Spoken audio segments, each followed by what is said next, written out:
also wanted to say too, I'll be posting videos now. When we, tomorrow I make the Instagram post, hey, new episode. I'll post, instead of I was doing like a recording of the podcast thing, I'll be posting videos now because I got to get caught up, and that's what I get to do. So y'all be able to see the videos off rip as well. Let's go. Okay, we got a lot of stuff to do in 2022. A lot of stuff. We got a lot of stuff to do in 2022. The bars be on deck. Bars. All right. First fitness question. It's 4 words. Do fad diets work? And when I say fad, that's F-A-D, not fat.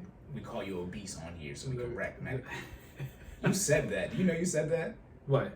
I asked you, I said, what's worse, calling somebody fat or obese? And you said fat. I said, yeah, fat. Because obese is technically a scientifically defined term. Is that what I said? You saying you give me the same answer? No, that is a thing. Like, you know what I mean? Like, obese is a number that you can achieve on the BMI. Like, you either are or not obese. Like, you know what I mean? Like, if I call you fat, that's just disrespectful. Like, you know what I mean? Honestly, we just had the same conversation twice. Like, literally verbatim. I started laughing hard every day. Hey man, look, I'm trying to help y'all be great out here. You know what I mean? So because it's a possibility.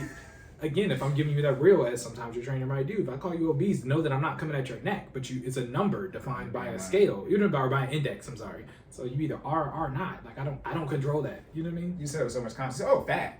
Yeah. Like no question. Like you know what I mean? Like what? All right, brokies. Shout out to you, brokies in the front. That's what I'm gonna try to remember to do whenever y'all. Stupid. I'm not gonna be brokies in the back. Y'all gonna be brokies in the front because I can hear y'all chirping for no reason. All right, y'all know how we do. Okay, so do fad diets work? Okay, so there technically should be more to the question. Yes. It says do fad diet work. So that should be the second part, but it should be what is a fad diet? Wait, real quick. Okay. Did you do this question? Yeah. So this is a bad question. You say your last episode, oh, this is a good question. So this is a bad one because you worried. I'm not gonna start off with okay. Hey, look, you know what, man? You just make sure you press the right buttons. All right, look at that. Hey, I know I did press the right button. The sound got moved. Now Only I know. You're the one you can control anyway. Make me look stupid. Okay. Next episode, I'm gonna mirror everything. Everything will be flip flop. You ain't gonna know where none of the buttons. Anyway, that's it. The words just are what they are. It don't matter what the words say. Take all the words off. You ain't gonna know. Just be pressing them all. Hey. All right. It's gonna be all pictures, no words. Soundboard gonna be all different. Okay, back to it. That would be a fun episode. It would. We just be hitting everything. I have to make a profile. All right, y'all. You know how we do. We don't be. Do we have ADHD? We might. We jump around a lot. It's okay. Anyways, what are fad diets and do fad diets work? Okay, we're gonna start with the definition. So, because this might be new information for a lot of people. So, what is a fad diet? By definition, a fad diet is usually a plan that usually promotes dramatic results in an unrealistic amount of time. All right. So again, and you see how all this builds on. We set the foundation. Everything builds on. The next episode. So last episode we were talking about episode 31. We were talking about New Year's resolutions, particularly fitness New Year's resolutions, and how you can execute those and make them more realistic and come up with a plan so you can stay on track. Right.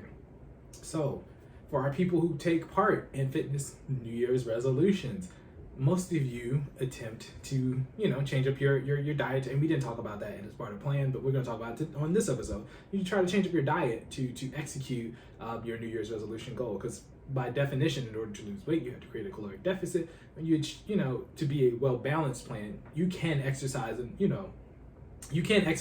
egregious amount of calories to consume those calories. However, to make it more balanced, you usually make changes to your diet as well as make changes to the amount that you exercise, right? So bringing it back to fad diets, what these are basically promotions for the specialty.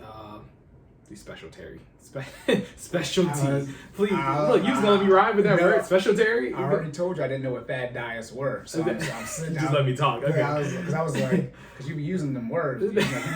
Jordan is someone who likes to use the SAT words that don't need to be used. So I was like, is that because you be using tertiary a lot? So I'm like, okay, which I'm thinking, is that 7 or 8? Specialty is a specialty diet that you usually go to an extreme to create a caloric deficit. All right. So examples of that are diets that completely force you to omit a specific macronutrients, for example, fats or carbohydrates, diets that tell you to leave out, carbohydrates completely or tell you to leave out fats completely, diets that don't encourage a balance, right? I'm leading into the next point, but so that's the definition of fad diets. For those, I'm gonna go through that one more time. A fad diet is a plan that usually promotes dramatic results in an unrealistic amount of time. It's a quick, almost like a quick weight loss. I don't want to say scam, but it's a quick weight loss sell for diets, right? So ways to identify whether you're or not your dietary plan or something someone has suggested to you is a fad diet, right? It's unstable or it's unsustainable, right? It's unrealistic. And what do I mean by that? It's something that you can do, but you cannot necessarily turn into a sustainable, healthy lifestyle habit, because by definition of how the diet is made, it's unhealthy for you, right? Nobody should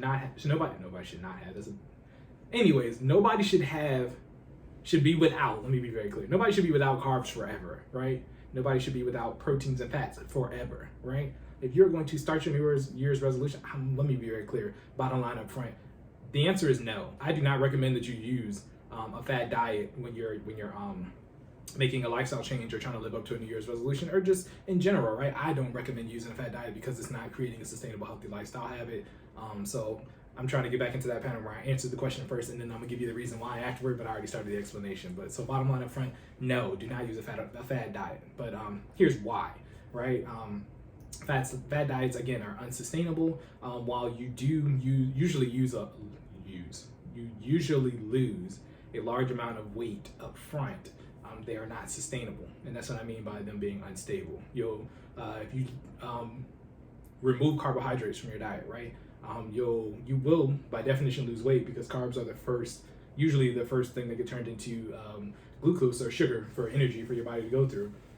So by definition, if you're not giving your body carbohydrates, they're usually one of the heaviest forms of macronutrients too. So if you're not giving your body carbohydrates, by definition, you will weigh less, right? But we also got to clarify the definition of weighing less and being healthy, right? People associate weighing less with being healthy, and that is not necessarily always the case.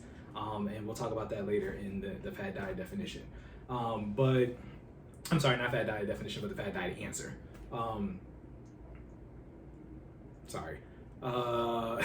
Notification drug. Yeah, I need to put my phone on D&D. I didn't do that. You never do. I don't, but most of the time we don't get things that happen. You never have throughout the show. Anyway, so yeah, fad diet is unsustainable. So for those who are wondering what a sustainable pace of weight loss is, what is it, Cory? If you didn't read the bullet already. I didn't. A sustainable pace of weight loss across a month or a week. Yeah, or a week. I think it's 1 to 2 pounds a week. Yes. So I think you've said this before. I have. I've already said this before. Shout out to the Fit Fam. Cory is one of our clients, okay? So that being the case, I talk about this all the time. Sustainable, healthy weight loss is 1 to 2 pounds a week. If you are on a diet or on a plan that is causing you to lose more than 1 to 2 pounds a week, it could technically be unhealthy. I'm not gonna say all diets that make you, that cause you to lose more than 1 to 2 pounds a week are unhealthy, but it could be classified as unhealthy, because then you have to look you have to look at sustainability, right? At some point, your body is usually going to plateau, right? And this is where the New Year's resolution people, right, when they do start off and they see this dramatic weight loss and they get frustrated. We were talking about bullet point 3 in episode 31, where it was like, expect resistance. Resistance is going to happen, right?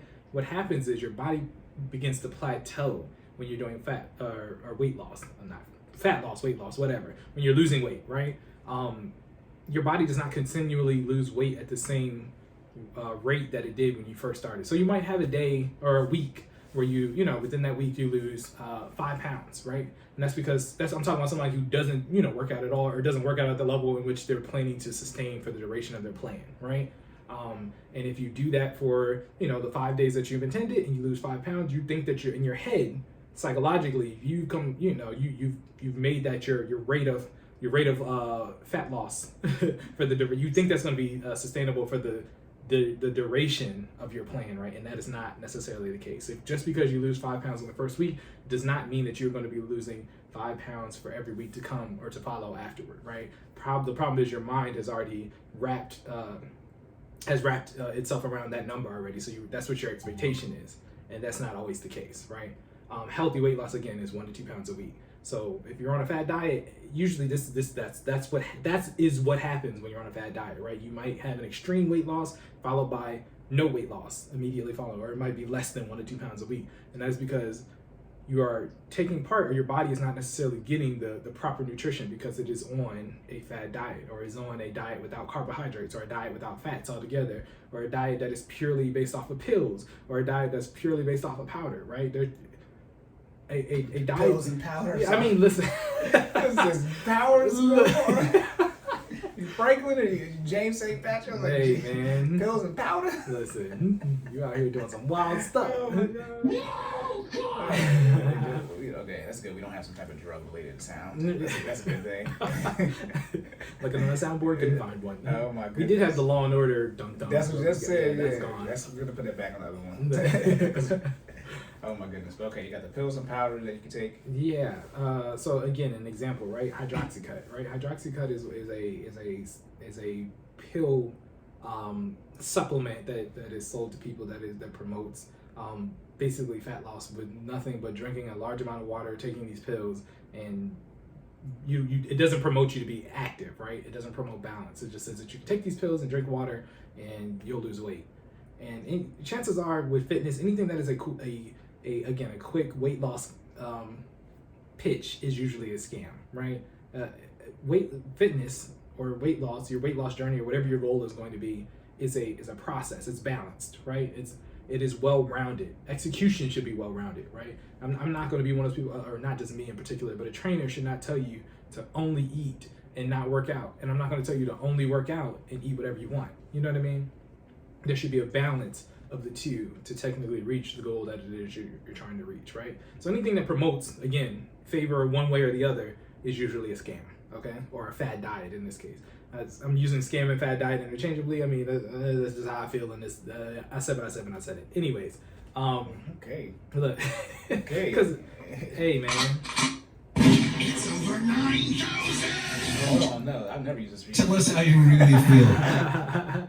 That's where we're at this point. A fad diet is usually, it's a bad look because, again, we were talking about the numbers in episode 31. Most people don't make it to the end of their New Year's resolution anyway.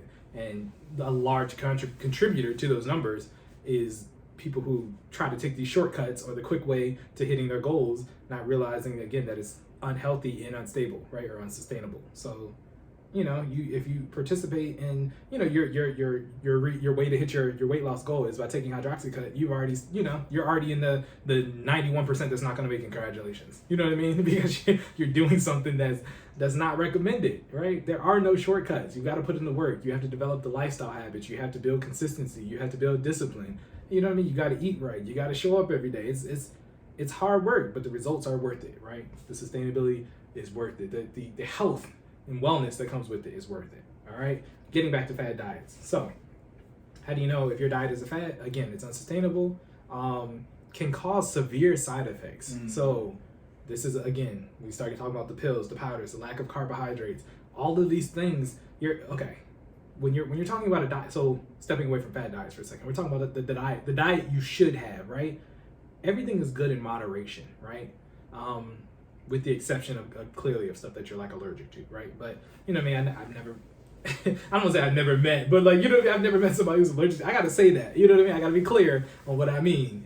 Cory's laughing at me, but I've never met somebody who's allergic to a carb. But you know what I mean? Everything is good in moderation, right? That being said, except investing. Well. But okay, everything's good in moderation. Yeah. That being said, you want to make sure that you're getting in an ample amount of carbs, but not being overzealous with it. You don't want to intake nothing. You shouldn't be eating nothing but carbs all day. You know what I mean? You want to have the proper intake for protein, but you shouldn't be eating nothing but, you should be eating nothing but protein all day. Let's put it this way. If you have to pick a macronutrient to harp on, an excessive amount of protein isn't necessarily going to hurt you as much as an excessive amount of carbs or an excessive amount of fats. But again, we're not talking about that. We're talking about moderation, right? Fats are the same way. You should have some fat in your diet. Your diet should not be completely fat-free, right? Because your body burns through fat as well, right? Some fat, not all fats are bad fats. Trans fats are bad fats, but not all fats are bad fats. And maybe I'll save that for another episode where we talk about the different types of fats and what you need and what you don't. But yeah, if you need a quick answer right now, trans fats. Stay away from that. Trans, saturated, okay? Those are pretty much in everything that's quick fix, Hot Pockets, pizza rolls, anything, anything that's frozen that you got to throw in the microwave real quick, everything that has, all of those have trans and saturated fats. Yeah. And let me be clear too, because it's 2022. We're saying trans fats because that's an actual term. Yes. Don't be out here tripping, you 25%. Okay. Okay. We got a lot of work to do this year. You know, but do not bring this up and talking about. They said trans fat. That's an actual thing. It is. That is a scientific term. Okay. Stupid. Don't play with us. Yes. Okay. I have to make sure because that's where we at right now. And people be out here being dumb. Look, no, trans fats is a thing. But yeah, so again, fad diets can cause severe side effects. I'm talking about things like high blood pressure. If one of your fad diets requires you to take an excess amount of sodium, right? And, you know, for some reason they tell you, you know, the fact that having an excess amount of sodium is good. Sodium can cause high blood pressure. Extreme amounts of sodium for long durations can cause high blood pressure, right? And again, talking to my people of color, we are already susceptible to having these chronic conditions anyway, right? High blood pressure. I'm mashing up all my words today, guys. I'm sorry. Talking too fast. I gotta take a breath and slow it down. Trying to get Over 9,000. trying to get all this information. So we are more susceptible to high blood pressure anyway. So that being the case, you do not want to put yourself on the fast track to getting in early by participating in a fad diet that forces you to consume a mass amount of sodium, okay? So high blood pressure can be a side effect. Low energy, so lower no carb diets. Of course, what I just say, carbs are the first thing that get transferred into energy when your body starts breaking down nutrients, right? So if you do not consume carbs, by definition, you are getting rid of your body's first source of energy, which means it will have an impact on how your body feels on a daily basis.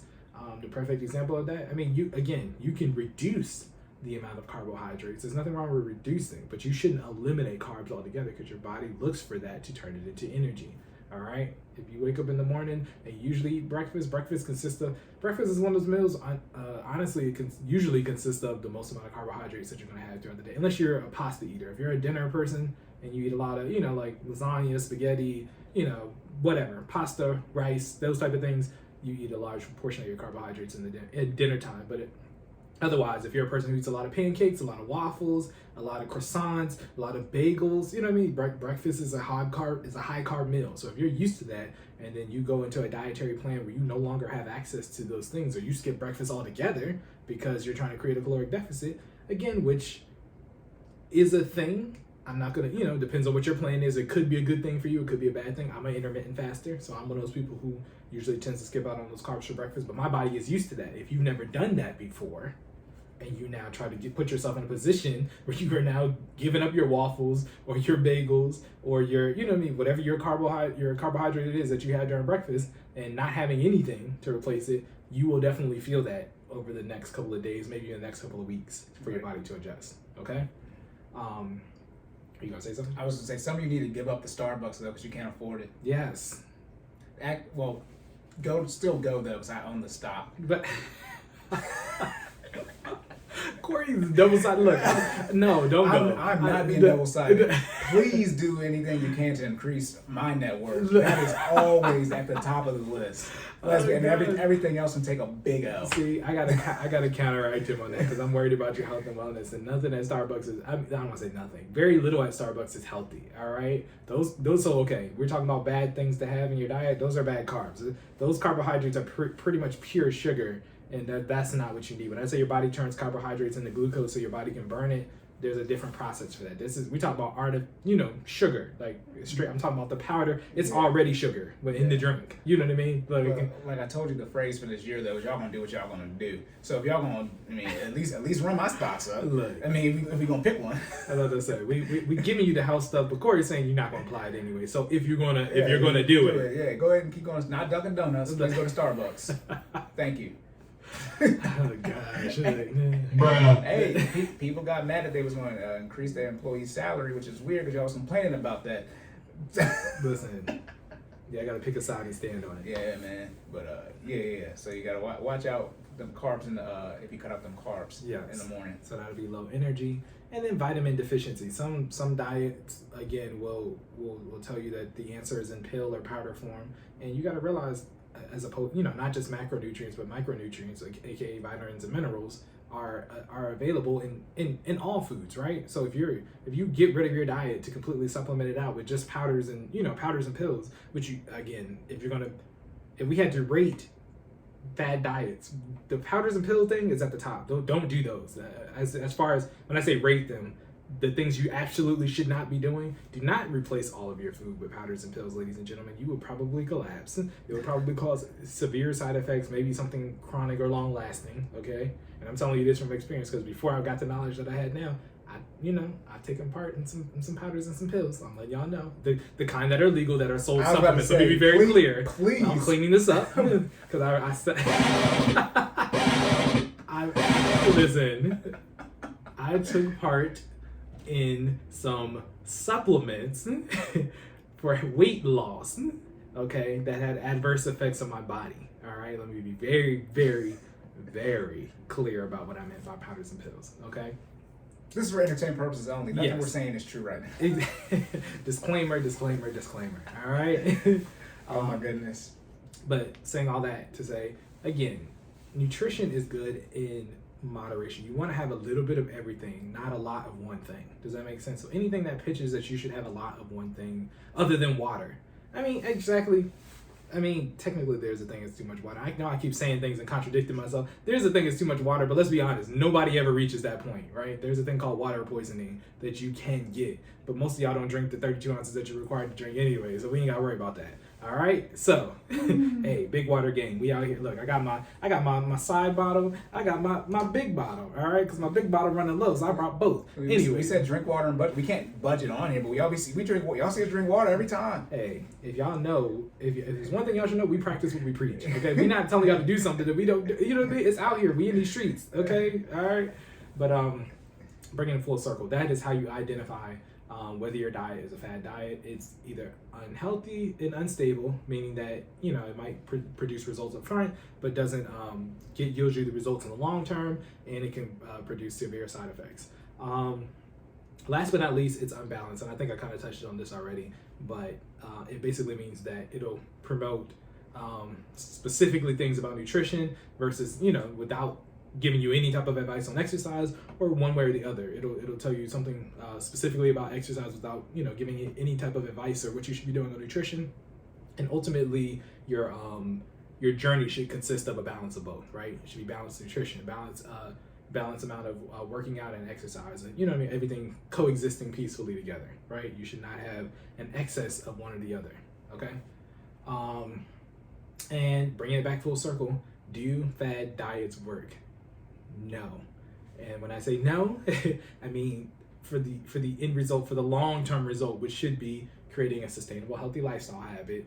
No, they do not work. They will produce results up front, which you will see getting you to spend more money. And because let's be honest, most of these fad diets cost money. Nothing I've mentioned up to this point is free, okay? I don't know if you looked at Hydroxycut, but Hydroxycut could be anywhere from $40 to $60 a bottle, and it usually requires you to have more than one bottle to finish your goal, right? Or whatever, to meet whatever your goal is, right? $40 to $60 might be a 2-week supply, and if you need 6 months, you do the math. You know what I mean? Some of y'all can't do the math. That's why you're here listening to this podcast. I didn't know. Was you gonna shoot your shot? Nah, I'm not. I ain't gonna from 240 to 360. Yeah, it's a lot of money. Okay, and saying all that to say, there is no quick fix to hit your fitness goal. All right, you got to put in that work. You got to make a plan, put a number. Reference episode 31. I'm not going to go through it in detail, but you're going to make a plan and you're going to execute accordingly and not look for the quick fix to get it done.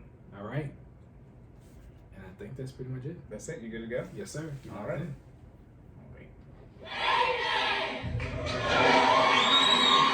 All right, now let me do some terrible diets, y'all. Real quick, since we touched on, I have this question here. Do you have side effects of keto diet? You said, are there side effects? Yeah. There are, but as you can see in this list that we have, so I don't know if you guys can see, you guys definitely can't see it because you're listening to us, but we have a list of diets that actually work, and the keto is on that list, okay? The keto is technically a sustainable, healthy lifestyle habit, and it's because you can eat meat and fats for an extended period of time. However, there are side effects. Now, whether those, it hasn't technically, there are side effects under my, okay, so I have to separate my opinion from the professional opinion, right? I think, and this is why I don't participate in the keto diet, I think there are side effects that are tied specifically to blood pressure, particularly in men and women of color. That's why I don't do the keto diet. However, they have not been able to scientifically prove that the keto diet is responsible for high blood pressure. So from the professional opinion, the keto diet, as you can see in this list, the keto diet is accepted, it is healthy. It's a thing that started off as a fad diet that now people have kind of put in with like the Atkins or like the paleo diet or you know what I mean, basically a thing that you can do that is generally widely accepted, right? So that's within the last like 2 years or so. But me personally, I don't think, if you think about it, you should not be eating an excess amount of... What is the keto diet? Okay, for clarity, the keto diet is eating an excess amount of, not an excess amount, but a large amount of just pure protein. Usually, so it's cutting out carbs altogether, right? Remember, what did I just tell you? Fad diet is things that usually require you to cut out something... A large amount of something that you should be having moderation. Thank you. In moderation. So yeah, keto diet is literally a no carb diet, because what it does is it causes your body to go into a state of ketosis when you're consuming nothing but protein. And what ketosis does is it's speculated to accelerate your metabolism. Okay, so for people who don't know, metabolism is a rate that your body consumes calories, particularly energy, and then fat. Right? So if you don't have carbs, remember I told you carbs are your first source of energy. If you don't have carbs, because keto is a no carb diet, then your body then goes to protein. If your body doesn't have protein, then it burns fats. So it burns carbs, protein, and fat in that order, right? So you don't have carbs because it's a carb-free diet. You eat protein because you can't be hungry. You literally cannot starve yourself because you will die, right? So you eat protein, and then when the protein is gone, in those hours in between you giving your body protein, it burns fats at an accelerated rate because you're not. The acceleration comes from not having carbs. Right. Tracking? Yep. So that is what the keto diet is. So, but you can't tell me that by literally eliminating one of the 3 macronutrients that you're not causing some type of long-term side effect to your body. You know what I'm saying? From a science perspective, that doesn't make sense to me. But again, that's my opinion versus the professional accepted opinion. Okay? All right. You good? Yes, sir. All right. Locked and loaded. On to the finance section. Let's go.